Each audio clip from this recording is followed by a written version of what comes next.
Adu mulut antara warga dan petugas mewarnai eksekusi lahan yang akan dijadikan proyek jalan tol Jogja-Solo di Klaten, Jawa Tengah. Perlawanan dilakukan warga dengan cara menghadang eksekusi petugas dengan mobil. Warga dan pemilik lahan juga berorasi dan memasang spanduk sebagai bentuk protes. Bahkan ada warga yang menangis karena bingung mengevakuasi perabotan rumahnya. Meski sempat mendapat perlawanan warga, petugas tetap melakukan eksekusi dengan menggunakan alat berat. Klien kami belum menerima dengan adanya eksekusi pada hari ini, karena bagaimanapun belum ada kesepakatan. Dan di dalam putusan pengadilan itu belum menyebutkan nilai, karena ini belum diperiksa pokok perkaranya, hanya tidak dapat diterima gitu. Petugas mengeksekusi 17 bidang tanah termasuk sejumlah desa di wilayah Klaten. Rencananya, barang warga yang menolak untuk dieksekusi tersebut akan dititipkan ke kantor desa. Dari Klaten, Jawa Tengah, Saiful Effendi, iNews melaporkan. Terima kasih pemirsa, Anda masih bersama kami di iNews Pagi bersama saya Bayu Pradana dan rekan saya Aya Nufus. Pemirsa, kita ke informasi berikutnya pemirsa. Berjuang keras demi bisa bersekolah, itulah yang dialami anak-anak di Dusun Rumba, Lembang, Rindigalo, Kecamatan Rindigalo, Toraja Utara, Sulawesi Selatan. Ya, mereka harus rela melewati jalanan yang penuh lumpur dan longsor menuju sekolah.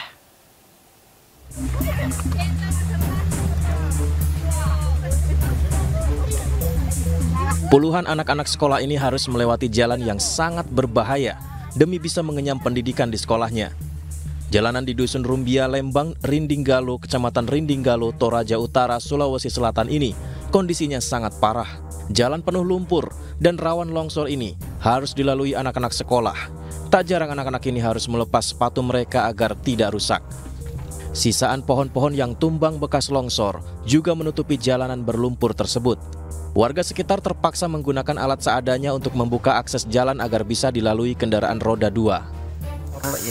Jadi kami bersama masyarakat semampu kami membersihkan kayu-kayu yang longsor.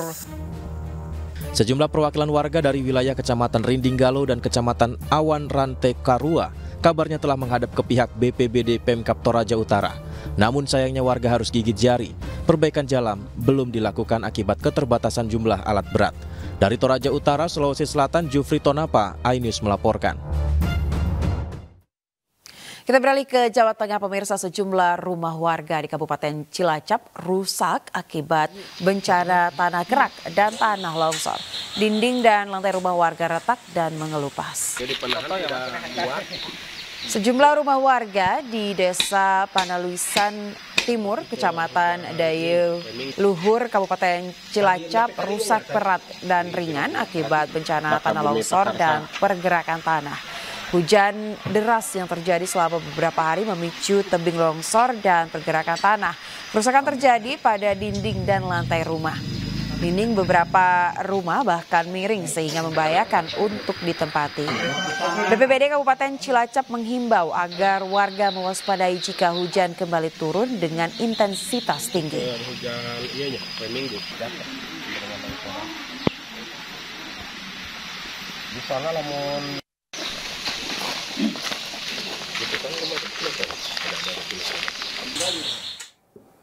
Pemirsa, guna menunjang konektivitas antar wilayah, pemerintah Provinsi Jawa Barat kebut perbaikan jalan di ratusan titik jalan yang rusak.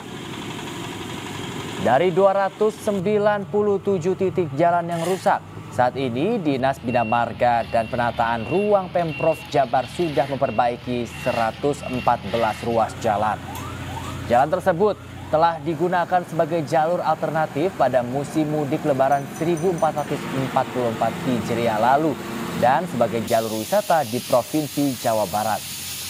Dinas Bina Marga dan Penataan Ruang Provinsi Jawa Barat juga akan menyelesaikan perbaikan 354,6 km jalan yang ditargetkan selesai pada Juli 2023. 69 paket pekerjaan itu untuk bisa ditangani sepanjang 354,6 km. Mudah-mudahan ikhtiar kita, ya upaya kita untuk memberikan layanan terbaik buat masyarakat Jawa Barat ini terus dapat kami jaga, bahkan dapat kami. Pemirsa, seorang guru berstatus ASN di Kabupaten Pangandaran memilih mundur usai melaporkan adanya pungutan liar atau pungli. Diduga guru muda tersebut mendapat intimidasi dan ancaman pemecatan. 2020, setelah kita menerima surat tugas dengan detail anggaran yang sudah dibiayakan oleh negara, tiba-tiba hamin seminggu kita disuruh bayar uang transport yang bikin... Curahan hati Hussein Ali Rafsanjani, seorang guru berstatus ASN, menjadi viral di media sosial. Hussein menceritakan pengalamannya saat mengikuti pelatihan dasar calon pegawai negeri sipil. Saat itu ia diminta membayar uang transportasi sebesar Rp250.000. Tak hanya itu, dirinya kembali ditagih uang sebesar Rp350.000 saat mengikuti pelatihan. Karena kejanggalan itulah, Hussein kemudian melapor di situs lapor.go.id. Namun bukannya ditindaklanjuti, laporan Hussein juga berujung intimidasi. Hingga akhirnya Hussein memutuskan untuk berhenti mengajar di SMPN 2 Pangandaran. Dari situ ditelepon untuk menghadap ke kantor BKPSDM Pangandaran di Jalan Parigi. Itu tuh, wah, suasananya kayak gimana ya? HP disuruh ditaruh di depan, terus suasananya nggak enak lah. Saya dikepung 12 orang, saya di tengah dilingkarin gitu. Terus ditanya-tanya kan, kenapa ngelapor? Saya bilang, Badan Kepegawaian dan Sumber Daya Manusia Kabupaten Pangandaran beralasan biaya transportasi tidak dianggarkan karena rencana awal pelatihan akan digelar secara online. Pihak BKSDM juga menyangkal ada intimidasi, melainkan hanya memanggil pelapor untuk dimintai klarifikasi. Sementara itu hingga saat ini surat pengunduran diri Hussein sebagai ASN tak kunjung diproses. Dari Bandung, Jawa Barat, Ervan David, iNews melaporkan. Lembaga Perlindungan Saksi dan Korban LPSK masih mendalami kasus AD, korban dugaan pelecehan seksual bermodus staycation. LPSK akan bertemu dengan korban agar nanti diketahui perlindungan yang sesuai dengan kebutuhan. Kita nanti harus tahu dulu dari mereka karena kita kan baru dapat promonya secara online. Jadi kami belum tahu secara persis kebutuhannya apa. Kemudian juga bagaimana soal keterangannya itu seperti apa sih peristiwa yang terjadi. Jadi kita belum dapat detailnya dari peristiwa yang diakui sebagai tindak pidana kekerasan seksual. Kalau ada selintas dari laporannya, ya kita dalami lagi dulu. Kalau sudah ketemu dengan pemohon, nanti kita bisa dalami tentang peristiwanya seperti apa dan termasuk juga. Sebelumnya, pemirsa, AD, korban dugaan pelecehan seksual bermodus staycation, memenuhi panggilan Polres Metro Bekasi. Kedatangan AD untuk memberikan keterangan sekaligus memberikan bukti tambahan terkait kasus dugaan pelecehan seksual yang dialaminya.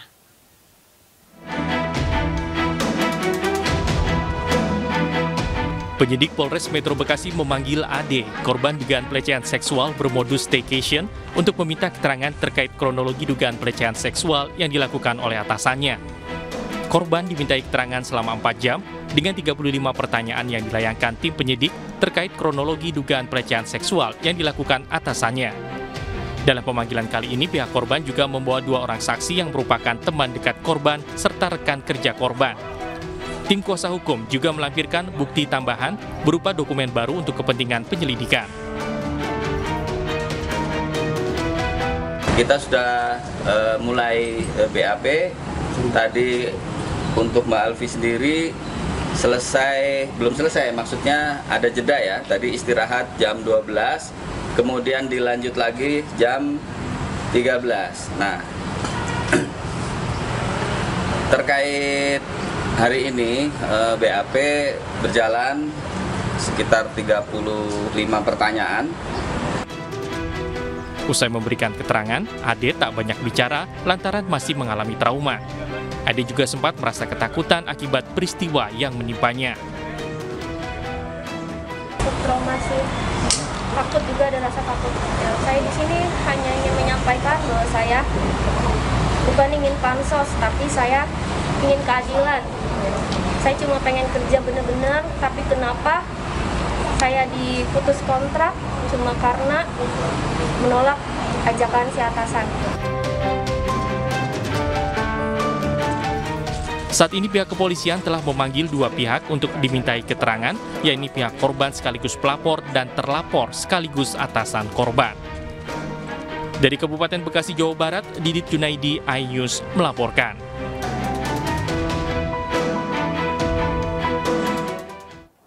Tim Resmo Polrestabes Semarang berhasil menangkap pelaku pembunuhan yang jasadnya dicor di semen di tempat usaha air isi ulang Semarang, Jawa Tengah. Pelaku ini mengaku dendam karena kerap dimarahi korban.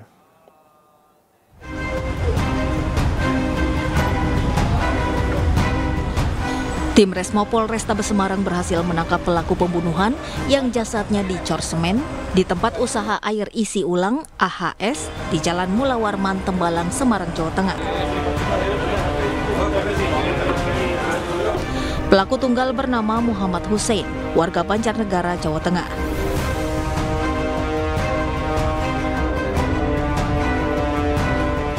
Motif tersangka menghabisi nyawa korban karena sakit hati dan dendam. Tersangka merupakan karyawan korban yang sering dimarahi. Pelaku merencanakan pembunuhan 3 hari sebelumnya. Tersangka menghabisi nyawa korban dengan linggis yang ditusukkan sebanyak 2 kali di kepala korban. Namun saat mengetahui korban masih hidup, tersangka kemudian memutilasi tubuh korban menjadi 4 bagian. Saya merasa sakit hati. Saya sering dipukuli. Sakit hati? Iya. Kamu sakit hati kepada korban? Iya. Karena sering dipukuli? Iya. Kenapa dipukuli? Ya karena setiap ada kesalahan kecil, pasti dia main tangan. Akibat kejahatannya, tersangka terancam hukuman 20 tahun penjara.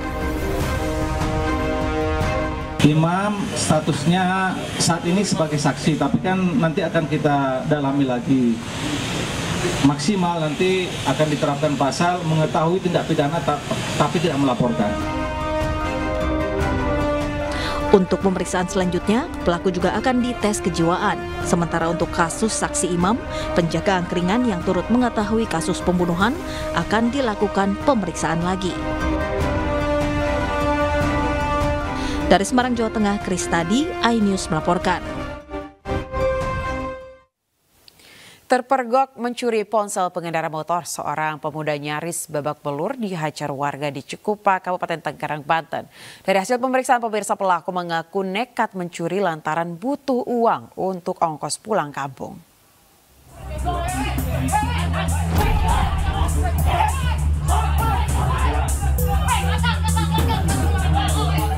Pemuda yang terpergok mencuri ponsel nyaris babak belur dihajar warga di Kecamatan Cikupa, Kabupaten Tangerang, Banten pada Senin malam.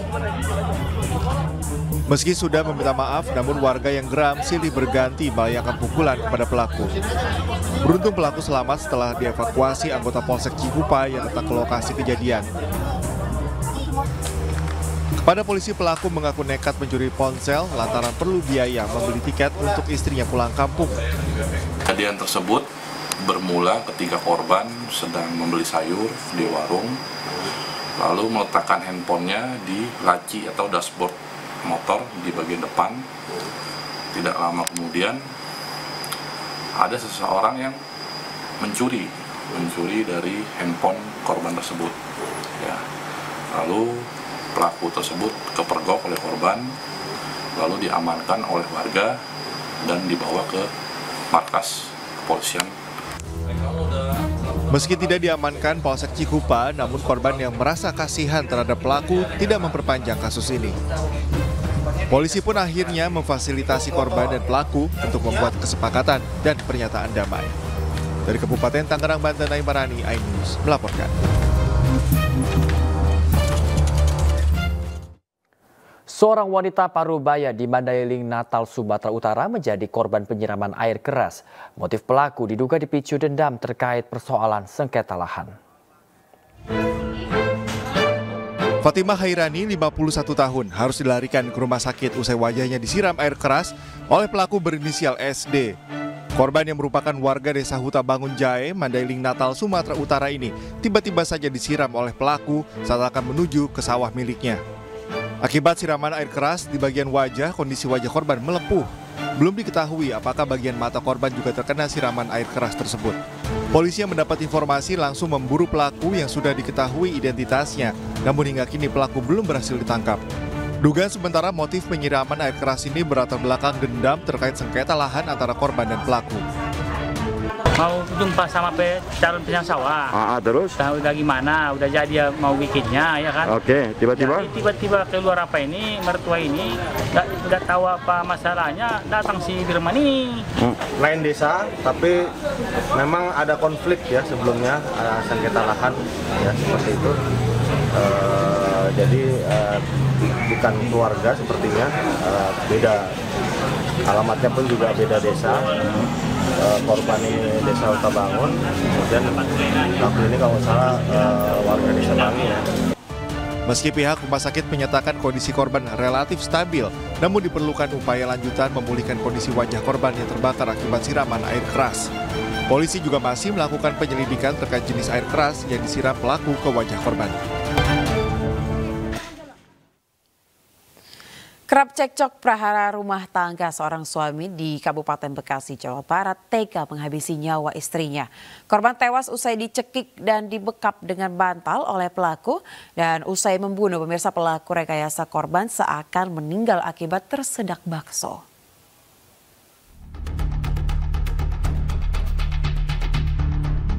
Warga Kampung Pebayuran, Kabupaten Bekasi, Jawa Barat digegerkan dengan meninggalnya NA, seorang ibu rumah tangga di rumah orang tuanya.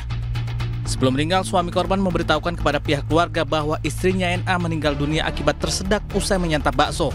Keluarga korban yang merasa curiga dan menemui sejumlah kejanggalan lalu melaporkan kejadian ke Polsek Pebayuran. Awalnya pembunuhan itu dari pagi jam 6 pagi dia berantem Pak, cekcok terus nih, cekcok nyatu lagi, berantem lagi, nyatu lagi, jam berantem lagi korban dari sama pagi. Pelaku.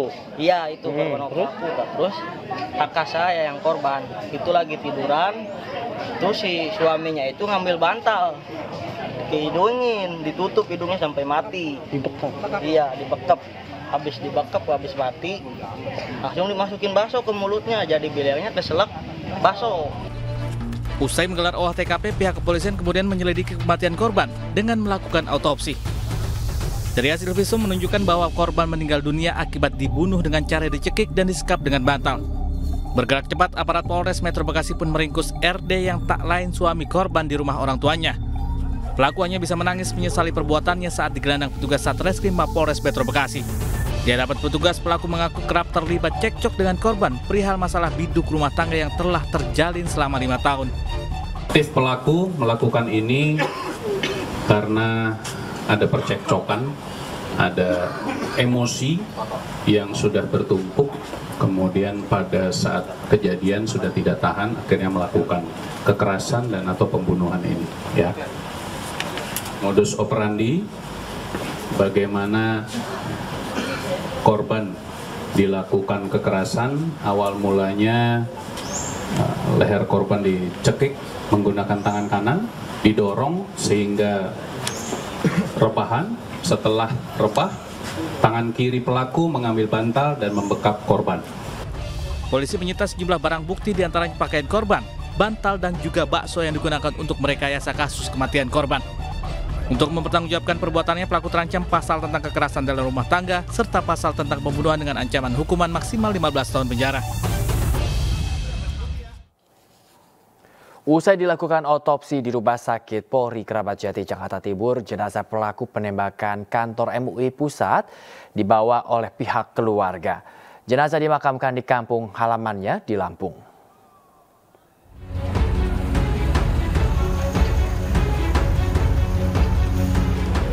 Didampingi oleh tim penyidik kepolisian, pihak keluarga Mustafa yang merupakan pelaku penembakan kantor MUI Pusat mendatangi instalasi forensik Rumah Sakit Polri Kramat Jati, Jakarta Timur Selasa malam untuk melakukan pengambilan jenazah. Jenazah Mustafa dibawa setelah sepekan berada di Rumah Sakit Polri untuk dilakukan autopsi dan uji laboratorium patologi anatomi guna mengetahui penyebab kematiannya.